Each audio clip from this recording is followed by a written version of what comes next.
Today I'll be guiding you through a visual analysis of Alexander von Humboldt's Tableau Physique, entitled Géographie des plantes équinoxiales, a work that represents a fascinating amalgamation of scientific precision and artistic exploration.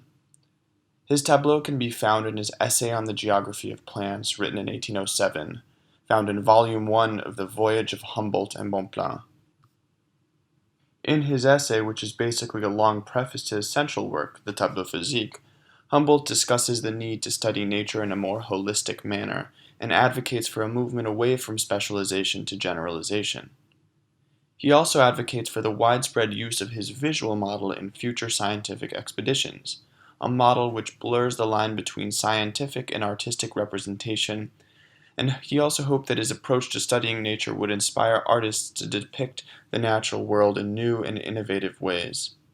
But before we get to our visual analysis of his Tableau Physique, let me first provide some historical background on Humboldt and the key figures, artists and intellectuals alike, who influenced him and his work. Alexander von Humboldt, born to a Prussian family in 1769, was an accomplished geographer, naturalist, explorer, and artist. In the early 1800s, he and Aimé Bonpland, a French botanist, were paid by the Spanish crown to engage in scientific exploration of the Spanish-colonized New World. He eventually made it to Ecuador in 1802, where he studied the Andes Mountains, including two volcanoes, Chimborazo and Cotopaxi, the subjects of his Tableau Physique. He would go on to publish a massive amount of works that provided accounts of his journey as well as his scientific achievements and findings, work which provided much of the basis for scientific understanding today. These works also illuminate the extent to which he was impacted by both Romantic and Enlightenment philosophy. In his account about his grueling ascent of Chimborazo, in Breviario del Nuevo Mundo, it is clear that Humboldt was obsessed with and in search of the sublime, a concept that was a centerpiece in Romantic thought. I present this painting as it encapsulates the smallness of man against the infinite and ever-consuming face of nature, as well as man's impulse to come face to face with the sublime, an image and an impulse that was surely on Humboldt's mind. Humboldt writes, "There are volcanoes so enormous whose flames reach a height of 500 toises. They vomit water, sulphurous hydrogen gas, mud and carbonous clay. We all feel a great discomfort, a weakness, a desire to vomit that surely comes from a lack of oxygen." Yet once he reaches its peak, he looks over the face of a cliff and gazes upon the sublime. He writes, "The huge buttressed trees, the fissured trunks, the extraordinary air roots fill the mind with admiration and surprise and awe." Yet Humboldt was also deeply influenced by Enlightenment philosophy, and with it, a host of artists and intellectuals. The French philosopher Diderot was among these thinkers. Diderot revolutionized different forms of visualizing knowledge, most evident in his famed Encyclopédie. Heavily annotated illustrations and diagrams were central to this work. He included illustrations on nature, medicine, commerce, arts, manufacturing, machinery, just about everything really. The Enlightenment marks the emergence of knowledge communicated not solely through text but in the form of pictures, annotated here and there with text. Around the same time, Spain began recognizing the importance of sending naturalists and artists together on expeditions. Historians have recovered over 12,000 images created between the 1770s and the early 1800s that depict the flora in New Spain. According to Daniela Bleichmar, naturalists and artists began to explore the New World and produce many more images than they did textual descriptions, specimen collections, or taxonomic classifications. Historians are certain that Humboldt's drive to measure and illustrate has its roots in the 18th century's interest in illustrating scientific and technical knowledge.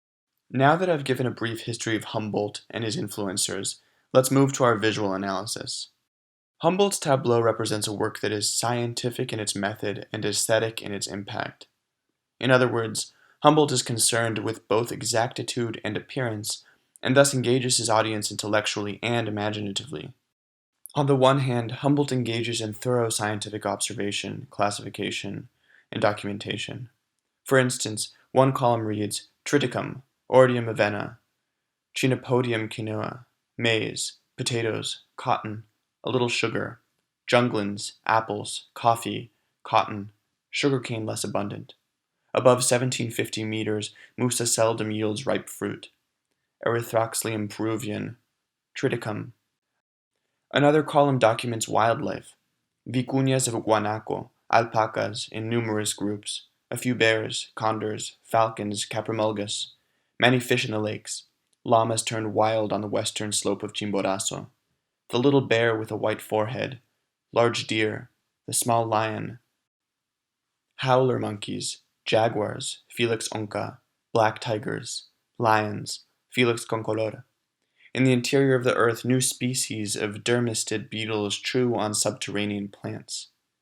In other columns, Humboldt notes the decrease in gravity expressed in oscillations of the same pendulum in a vacuum. He measures how blue the sky is in degrees on the cyanometer at different heights on the mountain. He measures humidity levels, noting, the average dryness of the air without clouds is probably above 38 degrees, which reduced at a temperature of 25.3 degrees is probably 26.7 degrees. He measures rain and snowfall at different elevations, atmospheric air pressure, water temperature, chemical composition of the atmosphere. He notes, the proximity of volcanoes can sometimes modify the composition of the air in the vicinity of the high peaks of the Andes. More hydrogen is not found above 7,000 meters of elevation than at sea level, and that the air contains 0.210 of oxygen, 0.787 nitrogen, and about 0.0003 carbonic acid. He draws comparisons between the data he's collected to data he's collected in the Pyrenees, Switzerland, and Mexico. These observations convey the nature in this region as places of excess, overflowing with abundance and life. His method of documentation demonstrates his awe of nature, yet on the other hand it suggests that he and the rest of mankind can become a master and a dominator of nature, that man can one day look upon the infinite face of nature and conquer it. While Humboldt is meticulous in his observation and scientific notation, he is far less concerned with exactitude in his visual representation. First and foremost, we notice the flatness of his illustration and the lack of three-dimensionality. He does so obviously to accommodate for the hundreds of plant species he's inscribed into the face of the mountain. In other words, he's simplifying his visualization, creating a visual schema to maximize the presentation of content. Furthermore, Cotopaxi, the mountain on the right, should have been proportionally much smaller. It looks relatively as tall as Chimborazo.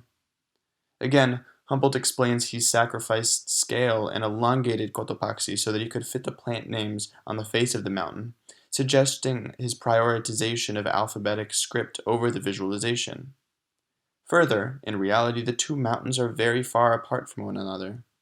It's interesting that he chose to overlap them on the same page. In actuality, the mountain that stands next to Chimborazo is a mountain called Cargueidazo, although it was not a volcano, and of course volcanoes are more exciting subjects. Humboldt therefore sacrifices exactitude to paint a more exciting picture. He also notes that in his essay, he never saw Cotopaxi spew smoke. He had only heard from the local indigenous population that it had erupted previously, and yet he paints a plume of smoke, a detail which adds drama into the image. Thus, we can conclude that while Humboldt was concerned with exactitude in his science, he was also motivated to create a more dramatic picture, tinted with verdant greens and a strikingly blue ocean to match his azure sky. Humboldt idealizes the landscape and calls upon illusions of sublime beauty in romantic depictions of nature, seemingly to capture the attention of a wide audience, one that consists of scientists, artists, and the general public. Humboldt is also concerned with dramatizing the presentation of his scientific entries in a way that we wouldn't expect from a scientist. In a sense, the text is becoming visual and functions like an image in some respects. For instance, there's a seeming randomness of where he writes entries in the data tables, suggesting he was playing with the aesthetics of organization and wanted to create a more interesting experience for his viewer. Through typography, cursive versus script, size, and line spacing, Humboldt explores the topography of writing. His writing is as mountainous and jagged as the two mountains at the center of the tableau. Lastly, Humboldt's representation is utterly devoid of human life.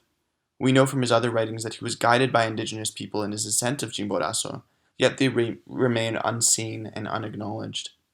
We also know that at the base of these mountains lived a number of African slaves. Yet, the tableau is concerned primarily with plants and non-human animals, marking his erasure of indigenous participation in his project. Indigenous people were responsible in large part for Humboldt's achievements and scientific discoveries. Thus, in his Tableau, Humboldt represents a humanless nature, conveying to his audience a paradise waiting to be claimed. Humboldt's work and his work's influence on other artists and scientists of the time have shaped the ways in which the Latin American tropics are perceived today. Tropicality, a term coined by David Arnold in his book The Problem of Nature, has been used, quote, to describe how the tropics were constructed in the Western imagination as a specific geographical location, but also as a conceptual space, something culturally and politically alien, as well as environmentally distinctive from the West, end quote. We can trace the origins of what Arnold calls inventing tropicality to 19th century Romantic artists and explorers, such as Humboldt, who characterized the tropics as entirely opposite to that of temperate climate Europe through their art and scientific literature.